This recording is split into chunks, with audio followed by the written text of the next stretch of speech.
नमस्कार, बहुत स्वागत है आप सभी का टोटल टीवी में और मैं हूं आपके साथ जया पाल। चलिए शुरुआत करेंगे हमारे खास कार्यक्रम की और चर्चा करेंगे क्रॉस वोटिंग की। बता दें कि राज्यसभा चुनाव के बाद छिड़ी अंदरूनी कलह से कांग्रेस की परेशानी और ज्यादा बढ़ गई है। 5 विधायकों को क्रॉस वोटिंग का दागी बताकर उन्हें नोटिस मिलने के बाद नेता प्रतिपक्ष भूपेंद्र हुड्डा ने इन विधायकों को इस्तीफा देकर फिर लोगों में जाने की सलाह दी है। वहीं कांग्रेस के गढ़ रहे नूह और पलवल जिलों में कलेश बढ़ गया है। 6 दिन बीत गए लेकिन किसी विधायक ने नोटिस का अभी तक कोई भी जवाब नहीं दिया है। बहरहाल जवाब देने की बजाय उल्टे कांग्रेस विधायक जवाब देने की बजाय पार्टी को ही धमकाने जैसा जो रवैया है वो अख्तियार कर रहे हैं। कांग्रेस की इस कलह का पारिवारिक रिश्तों पर भी असर साफ तौर से देखने को मिल रहा है।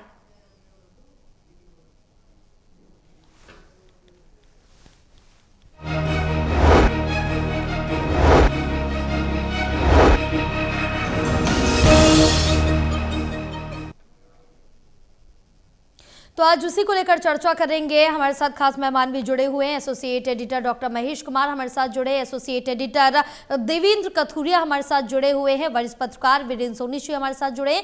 आप सभी का बहुत स्वागत है। चर्चा करेंगे लेकिन उससे पहले दिखाएंगे एक रिपोर्ट। –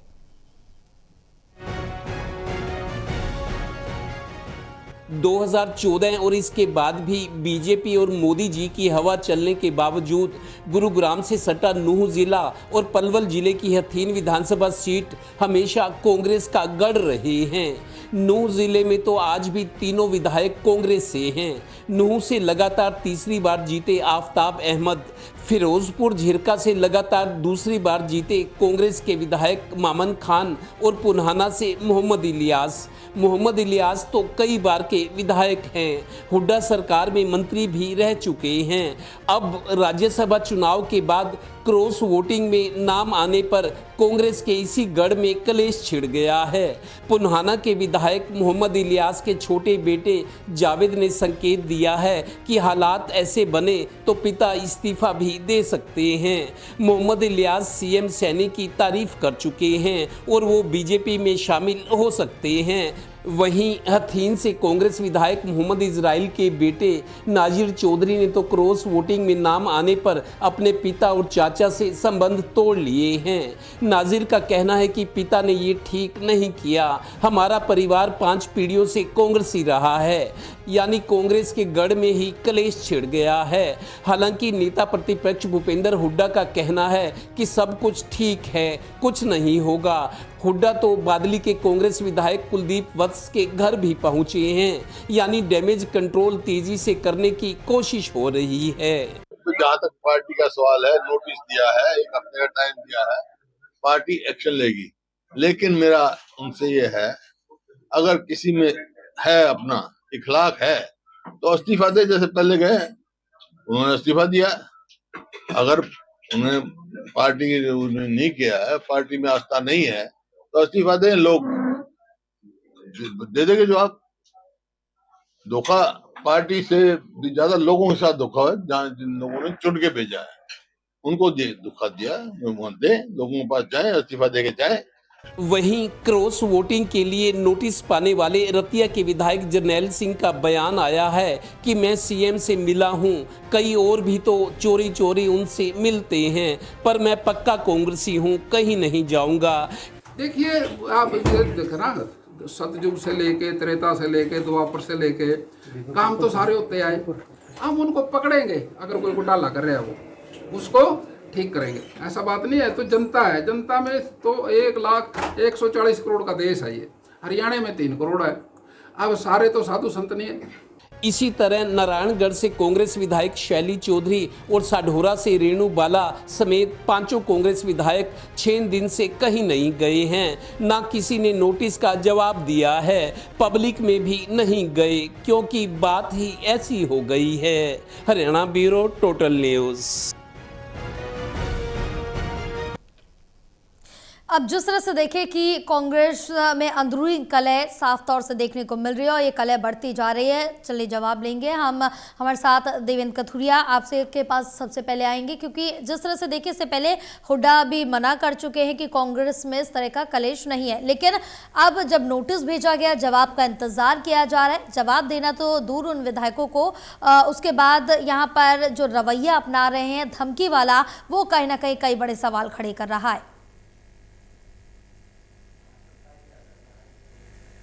देखिए जया, जिस तरीके का कांग्रेस में माहौल पिछले 5-6 दिन से बना हुआ था, विधायक जैसे पार्टी को धमका रहे थे, इस तरह का रवैया लग रहा था, अपने बड़े नेताओं पर सवाल उठा रहे थे। जैसे हम ये कहते थे ना चर्चा में कि हरियाणा कांग्रेस के आगे हाई कमान बेबस नजर आता है। ये चर्चा हम करते रहे कांग्रेस को लेके कि हाई कमान कमजोर है, इसीलिए हरियाणा के बड़े कांग्रेस नेता आंख दिखाते हैं, गुटबाजी चल रही है, हाई कमान उस पर नियंत्रण नहीं कर पाया। हम अक्सर ये बात कहते हैं कि हाई कमान कमजोर है, लेकिन जिस तरीके से हालात बन गए थे, ये देखिए जिनके 4 वोट रद्द हुए उनके बारे में उनको तो एक तरह से माफी दे दी गई, लेकिन 5 विधायक जो दागी माने गए हैं, जिनकी पुष्टि की है ऑब्जर्वर जो थे प्रदेश प्रभारी बीके हरिप्रसाद और खुद भूपेंद्र हुड्डा, दोनों ऑब्जर्वर थे। इन दोनों ने हाईकमान को रिपोर्ट भेजी है कि जो 5 क्रॉस वोटिंग हुए ये विधायक है, उनको आइडेंटिफाई किया गया, उनकी रिपोर्ट ऊपर हुई है। उसके बाद जिस तरीके से विधायक पार्टी के बड़े नेताओं पर हमलावर थे, कुलदीप वत्स जो कभी भूपेंद्र हुड्डा के नजदीकी थे, उनकी भाषा तलखी वाली हो गई थी। वो ऐसे समझ रहे थे जैसे ये इस तरह के अल्फाज कहना हमारा अधिकार है। जरनैल सिंह या शैली चौधरी, रेणु बाला, वो जो भाषा बोल रहे थे, शायद केंद्रीय नेतृत्व जो होता है कोई भी पार्टी वो बर्दाश्त नहीं कर सकता, लेकिन वो हावी होने की कोशिश कर रहे थे अपने बयानों से, पार्टी नेताओं पर सवाल खड़े रहे थे। एक तरह से हाईकमान को, उन हाईकमान के सामने भी उनकी हिम्मत थी, वो सवाल खड़े करे थे। लेकिन मेरे को जया की बात ये लगती है, भूपेंद्र हुड्डा जब ये प्रेस कॉन्फ्रेंस में ये बात कह रहे हैं, आज पहली दफा उन्होंने कही है मेरे हिसाब से कि जो 5 विधायक है जिन पर क्रॉस वोटिंग का इल्जाम है वो दागी पाए गए, रिपोर्ट में भी हाईकमान सख्त एक्शन लेगा। लेकिन जिस तरीके से विधायकों का रवैया था, मेरे को लगता है भूपेंद्र हुड्डा ने आज बड़ा चतुर एक दाव चला है। और जब भूपेंद्र हुड्डा ये सामने हमारे रिपोर्ट में बोल रहे थे कि जो 5 विधायक हैं जिनको नोटिस दिया है वो जवाब दें, अगर उनकी आत्मा मानती है तो वो इस्तीफा देकर चले जाएं, दोबारा चुनकर आए। ये वो है जैसे विधायकों की दुखती नस पर जैसे हाथ रख दिया भूपेंद्र हुड्डा ने। और भूपेंद्र हुड्डा जब ये बात कर रहे थे कि 5 विधायक इस्तीफा दे, जनता में जाएं, फिर से चुनकर आए, तो रघुवीर कादियान उनके लेफ्ट साइड में बैठे थे, हंस रहे थे। जैसे जब भूपेंद्र हुड्डा ये बात बोल रहे हैं बाइट में, आज मेरे को लगता है पहली दफा ये बात सामने आई है कि 5 विधायक इस्तीफा दें, जनता में जाएं, क्योंकि उन्होंने पार्टी को नहीं जनता को भी धोखा दिया जिन्होंने उनको चुनकर भेजा है। मतलब उन पे जिस तरह के आरोप है तो जनता को भी धोखा है, उनकी हिम्मत नहीं हो रही जनता के बीच जाए। वो 6 दिन से ना तो जवाब दिया और ना किसी से मिलने गए, शांत है, खामोश है। शायद पार्टी के एक्शन का इंतजार करें, लेकिन वो चैलेंज भी कर रहे थे। भूपेंद्र हुड्डा ने आज बहुत बढ़िया दाव खेल दिया ये कहकर कि आप 5 इस्तीफा दो, आप पे आरोप है, पब्लिक में जाओ, पब्लिक चाहेगी आप दोबारा चुन के। तो मेरे को लगता है इसका असर विधायकों पर होगा और उनके हौसले पस्त होंगे, हौसले बढ़ेंगे नहीं पस्त होंगे, क्योंकि कोई भी विधायक नहीं चाहता इस्तीफा। कैसे देंगे? इस्तीफा दे दिया समझो सीट खाली, उपचुनाव होगा वहां पे, और कोई आदमी अभी 3.5 साल का विधायक काल पड़ा, कौन छोड़ना चाहता है? ये लोग इंतजार ये करें कि पार्टी हम पर क्या एक्शन लेती है। पार्टी अगर हमें सस्पेंड करती है या एक्सपल्शन करती है, निष्कासन करती है, सस्पेंशन करती है, तो ये विधायक बने रहेंगे, इन पे विधायकी भी खतरा नहीं है। अगर भूपेंद्र हुड्डा इनको कह रहे हैं इस्तीफा दो, पब्लिक में जाओ, आपने पब्लिक से भी धोखा किया है, पार्टी से भी, तो मेरे को लगता है उनकी दुखती रंग पर हाथ रख दिया भूपेंद्र हुड्डा ने। बहुत बड़ा एक चतुर दाव खेला है। अब इसका रिएक्शन क्या होता है उसका इंतजार करेंगे। बिल्कुल उसका इंतजार करना होगा और ये भी देखना होगा कि विधायक की तरफ से क्या कुछ उस पर प्रतिक्रियाएं सामने आती हैं। बहरहाल अभी तक कोई जवाब नहीं दिया गया महेश, क्योंकि जिस तरह से देखिए क्रॉस वोटिंग हुई है और क्रॉस वोटिंग को लेकर जो आपसी रिश्ते हैं वो भी हमने खराब होते हुए देखे हैं, क्योंकि मोहम्मद इजराइल के जो बेटे उन्होंने तो अपने पिताजी को ही धमकी दे दी है, साफ तौर से कहा है कि पिता से सारे रिश्ते मैं तोड़ता हूं, क्योंकि वो खुद को कांग्रेस का सच्चा सिपाही बताते हैं। देखिए, सच्चे सिपाही तो ये तमाम विधायक बताया करते थे अपने अपने विधानसभा क्षेत्रों में जब चुनाव प्रचार के लिए उतरे थे। उस वक्त ये पीढ़ियों का जिक्र कर रहे थे कि 5 पीढ़ियों से कांग्रेसी हैं, 3 पीढ़ियों से कांग्रेसी हैं। पीढ़ियों का जिक्र तब भी था, पीढ़ियों का जिक्र अब भी है, लेकिन संदर्भ थोड़ा बदला नजर आ रहा है। एक एड ऑन इस इन्फॉर्मेशन में मैं करना चाहूंगा, यहाँ पर जिक्र चल रहा था कि इस्तीफे का, तो जस्सी पेटवाड नारनौल से विधायक हैं, उन्होंने मीडिया में एक बयान दिया जिसमें उन्होंने ये कहा कि क्रॉस वोट करने वाले जो विधायक हैं वो अपने पदों से यानी विधानसभा से इस्तीफा दें, जनता उन्हें उनकी औकात दिखा देगी। और यही सवाल हमने मुख्यमंत्री के सामने रखा था, नायब सिंह सैनी के सामने यही सवाल रखा गया था कि जस्सी पेटवाड कह रहे हैं कि क्रॉस वोट करने वाले कांग्रेस के विधायक इस्तीफा दे दें, जनता उन्हें उनकी औकात दिखा देगी। इस पर मुख्यमंत्री की तरफ से जवाब ये दिया गया है कि औकात दिखाने वाली जो बात है वो मुझे लगता है कि भूपेंद्र सिंह हुड्डा को कहनी चाहिए। जस्सी पेटवाड के सामने वोट नहीं दिखाए गए थे, भूपेंद्र सिंह हुड्डा नेता प्रतिपक्ष के सामने तमाम कांग्रेसी विधायकों ने अपने वोट को जाहिर किया था। और ये जो बयान है नेता प्रतिपक्ष की तरफ से यानी भूपेंद्र सिंह हुड्डा इन क्रॉस वोट करने वाले विधायकों से, कांग्रेस से विधायकों से इस्तीफा मांगे तो मतलब बनता है जस्सी पेटवाड इस्तीफा मांगने वाले कौन होते हैं। लेकिन ये आवाज तो अब उठ रही है और मैं आए दिन इस बात का जिक्र कर रहा था जब से क्रॉस वोट की बात चल रही थी, तब से ये बात मैंने बार बार रखी कि मुझे लगता है कि बाई इलेक्शन की तरफ हरियाणा बढ़ रहा है और कम से कम 2 सीटों पर बाई इलेक्शन आ सकता है। भले भूपेंद्र सिंह हुड्डा कोई भी डैमेज कंट्रोल करने की कोशिश कर ले, लेकिन 1-2 विधायकों का जो मूड है मुझे लगता है कि भारतीय जनता पार्टी की तरफ नजर आ रहा है। और ये भी हो सकता है कि मैंने सवाल भी पूछा, कैबिनेट मंत्री रणबीर गंगवा से पूछा कि क्रॉस वोट करने वाली भारतीय जनता पार्टी को वोट कर रहे थे, तो ऐसे में क्या बाई इलेक्शन अगर आता है तो इन्हें क्या वोट टिकट दिया जा सकता है? बीजेपी क्या अपना टिकट देकर चुनावी मैदान में बागी जो कांग्रेसी हैं उन्हें उतारने का काम करेगी? तो इनकार नहीं किया गया। रणबीर गंगवा ने बिल्कुल इस बात से इनकार नहीं किया कि ऐसे लोगों की पार्टी में कोई जगह नहीं है या ऐसे क्रॉस वोट करने वाले कांग्रेसी भारतीय जनता पार्टी को नहीं चाहिए। बिल्कुल ऐसा कोई बयान नहीं दिया गया। रणबीर गंगवा ये कहते रहे कि ये संभावनाओं की बात है, उस वक्त देखा जाएगा। अगर कोई विधानसभा से अपना इस्तीफा देता है, चुनाव मैदान में आने की बात आती है, बाई इलेक्शन अगर आएगा तो फिर देखा जाएगा से संदर्भ यही है कि यहाँ पर सेटलमेंट जो हुई है वो ना सिर्फ पैसे की हुई है। और 2 तरह के टैरिफ का जिक्र एक बार फिर से मैं रिपीट कर दूं तमाम दर्शकों के लिए, 2 तरह के टैरिफ का जिक्र किया जा रहा था। एक क्रॉस वोट करने वाले को 25 करोड़ रुपए की राशि का जिक्र लगातार चलता रहा। और जो माफी की बात भी यहाँ चल रही थी कि जो रद्द करवाने वाले जो कांग्रेसी विधायक थे, अपना वोट जिन लोगों ने रद्द करवाया उनके लिए 10 करोड़ का टैरिफ था, यानी 2 टैरिफ प्लान काम कर रहे थे। अगर आप भारतीय जनता पार्टी के समर्थित उम्मीदवार को वोट देंगे तो 25 करोड़ मिलेंगे, और अगर आप अपना वोट रद्द करवा लेते हैं तो यकीनन वो भी फिर बीजेपी के लिए एक फायदे का सौदा ही है, एक तरीके से वोट देने जैसा ही फायदेमंद रहता है। तो ऐसे में उसके लिए जो टैरिफ था वो 10 करोड़ का रखा गया था।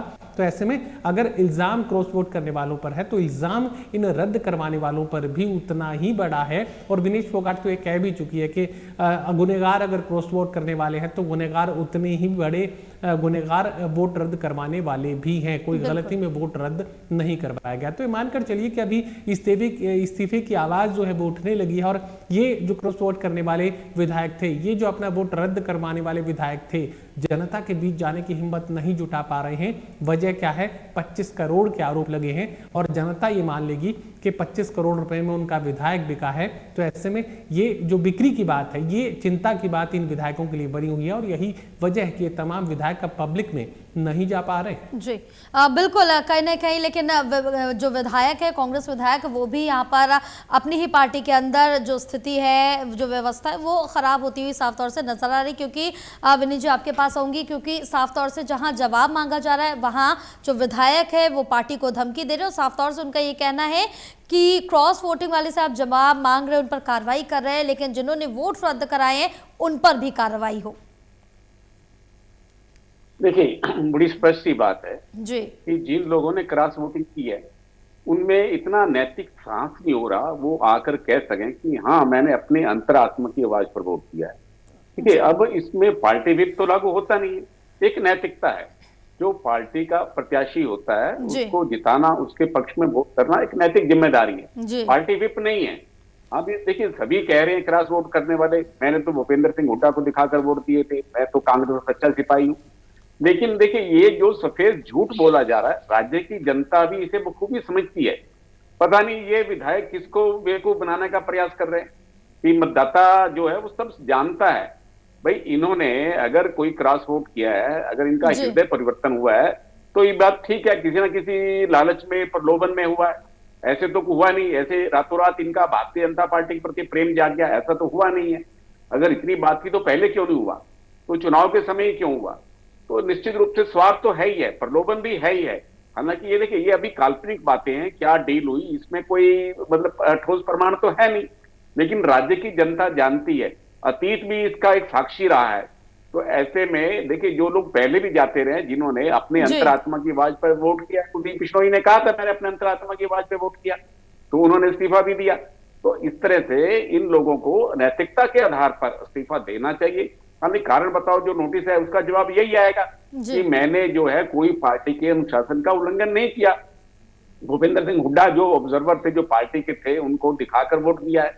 तो मतलब नैतिक रूप से इतना साहस भी नहीं है। अब वो जो भाषा बोल रहे हैं वो भारतीय जनता पार्टी की भाषा ही बोल रहे हैं, जो उनको बताया गया तोते की तरह रटा रटा जवाब ही दिया जा रहा है, और उनकी हिम्मत नहीं हो रही। अगर इतना नैतिक साहस है तो जनता में आए ना, अपने निर्वाचन क्षेत्र की जनता का सामना करें, उनके बीच आए। जी। लेकिन अभी तो सब बचते फिर रहे हैं। और ये एक है कि राजनीति में उच्च आदर्श और सिद्धांत स्थापित करने हैं तो आपको राजनीतिक शुचिता की बात करनी चाहिए। अब क्या इनका भविष्य होगा? क्या भारतीय जनता जी। पार्टी, अगर ये इनको इस्तीफा देते हैं तो क्या भारतीय जनता पार्टी इनको टिकट देगी?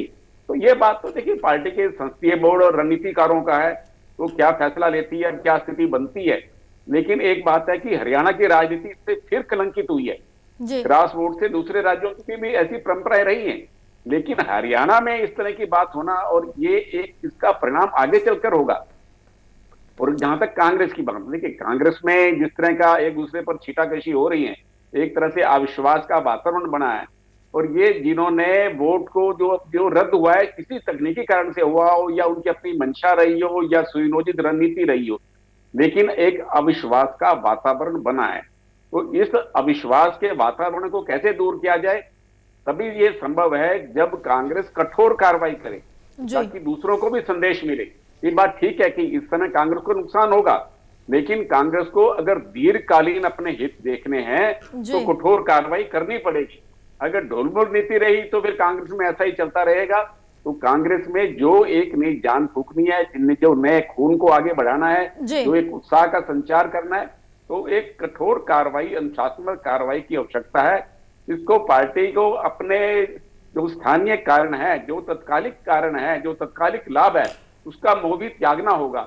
भविष्य के लिए जो कांग्रेस की एक नीति बननी चाहिए, तो कांग्रेस को ये सभी लोग अपेक्षा कर रहे हैं कि कांग्रेस कड़ी कार्रवाई करेगी। बिल्कुल बिल्कुल, क्योंकि कांग्रेस की तरफ से अब धीरे धीरे करके अपने पत्ते खोले जा रहे हैं। जो कार्रवाई है, जो जवाब है, वो तो लिया जा रहा है। बहरहाल विधायक अब क्या कुछ प्रतिक्रिया देते, क्या कहते हैं, उसका इंतजार किया जा रहा है। और साफ तौर से देखें देवेंद्र, लगातार 6 दिन बीत चुके हैं, लेकिन राज्यसभा चुनाव पर जो क्रॉस वोटिंग हुई है उस पर सियासत थमती नजर नहीं आ रही है। साफ तौर से एक तरफ तो ये कहा जा रहा है कि कांग्रेस के अंदर सब ठीक है, लेकिन देखने में यही मिल रहा है कि अंतःकलह की जो स्थिति है वो साफ तौर से अभी भी कांग्रेस के अंदर बनी हुई है।